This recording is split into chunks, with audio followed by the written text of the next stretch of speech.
En la clase de hoy veremos prueba de la segunda derivada. Para esto debemos de tener algunos conocimientos previos que son derivadas parciales, puntos críticos, máximos y mínimos. Derivadas parciales. Cuando tenemos una función de dos o más variables, es probable que necesitemos conocer la rapidez de cambio de la función respecto a una sola de sus variables. Para conocer esta clase de cambio utilizamos derivadas parciales. Una derivada parcial sigue los mismos principios de una derivada normal, que conocemos del cálculo de una variable. La diferencia es que debemos indicar respecto a qué variable estamos derivando. La notación que debemos seguir está en el cuadro 1, el cual nos indica distintas formas de representar una derivada parcial, utilizando subíndices, el caso de f sub x, utilizando el símbolo de derivada parcial o utilizando el operador diferencial de. Las reglas que debemos seguir de una derivada parcial están en el cuadro número 2.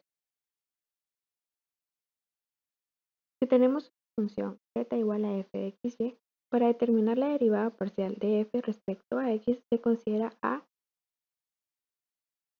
y como una constante y se deriva la función respecto a x. Para determinar la derivada parcial de f respecto a y, se considera a x como una constante y se deriva la función respecto a y. Máximos y mínimos. Máximos y mínimos de una función. La definición nos dice que una función de dos variables tiene un máximo local en a, b si todos los valores de f(x,y) cerca del punto a, b son menores a este. Por otro lado, una función tiene un mínimo local en a, b si todos los valores de f(x,y) cerca del punto a, b son mayores a este. En la figura 1 notamos que existe un máximo local. Cualquier valor cercano a este punto es menor que él. Lo mismo ocurre con el mínimo local. Cualquier valor cercano a ese punto es mayor que él. Si la definición anterior se cumple para todos los demás valores de la función, entonces tenemos un máximo o un mínimo absoluto. La diferencia es clara, no hay ningún otro punto que se encuentre más alto que el máximo absoluto, ni otro punto que se encuentre más bajo que el mínimo absoluto. La definición del cuadro 4 nos indica que de manera obtenemos un punto crítico. La importancia de los puntos críticos yace en el hecho de que nos permite hallar máximos y mínimos, locales o absolutos. Aunque es importante señalar que no todos los puntos críticos dan origen a máximos o mínimos. Un punto crítico puede existir un punto silla, el cual resulta no ser extremo de la función. Para evitar cualquier confusión es necesario aplicar la prueba de la segunda derivada.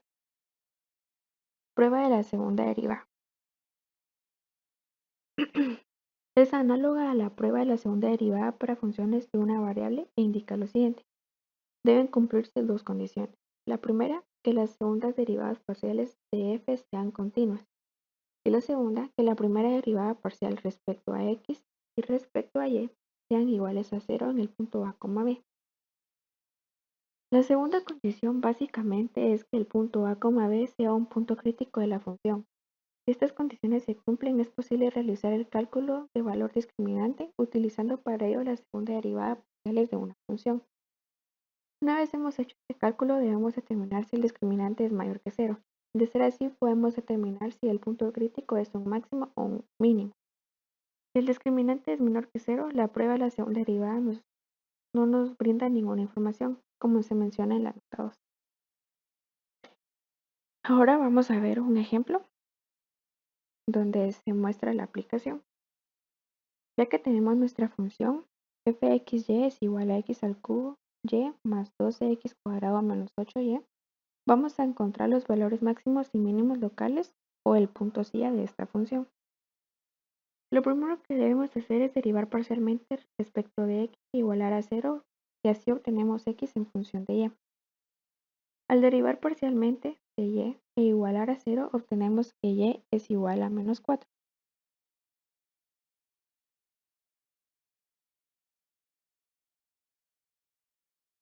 Al sustituir en la ecuación de x en función de y obtenemos que x es igual a 2. Las raíces imaginarias no se utilizan, ya que no pueden ser tangibles en un plano XY. Por eso solo tomamos x1 igual a 2 y y1 igual a menos 4. Estos son puntos críticos de la función, que pueden ser un máximo o un mínimo, o un punto silla. La única forma de saber qué es lo que necesitamos aplicar es la prueba de la segunda derivada. Este es el tercer paso para hallar la solución al problema. Hallamos las segundas derivadas. El valor de d que obtenemos es menor que 0. Eso significa que el punto crítico es una silla. Sustituyendo en la función, obtenemos el valor 48. Si realizamos la gráfica de la función, comprobamos que es un punto silla. Aquí, al sustituir los valores de la función, obtenemos que el valor es de 48. Realizando la gráfica, podemos notar que en el punto 2, menos 4,48 es un punto silla.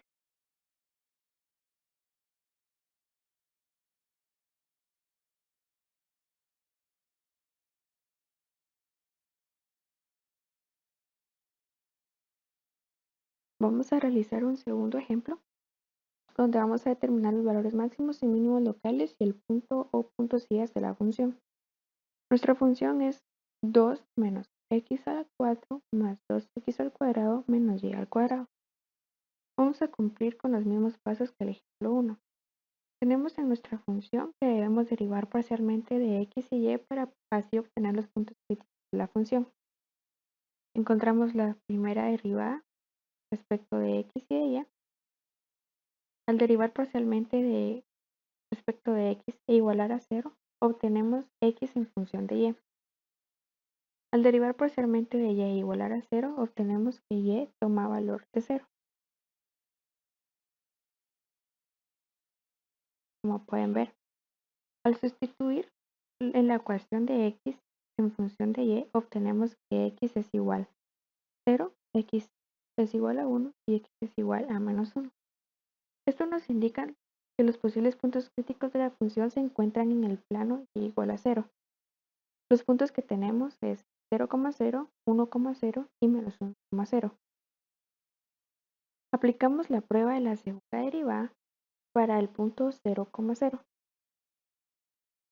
y nos damos cuenta que obtenemos un valor negativo, lo que indica que es un punto silla, y sustituyendo los valores de la función f de 0,0 es 2. Si realizamos la gráfica podemos comprobar que es un punto silla, del punto 0,0,2.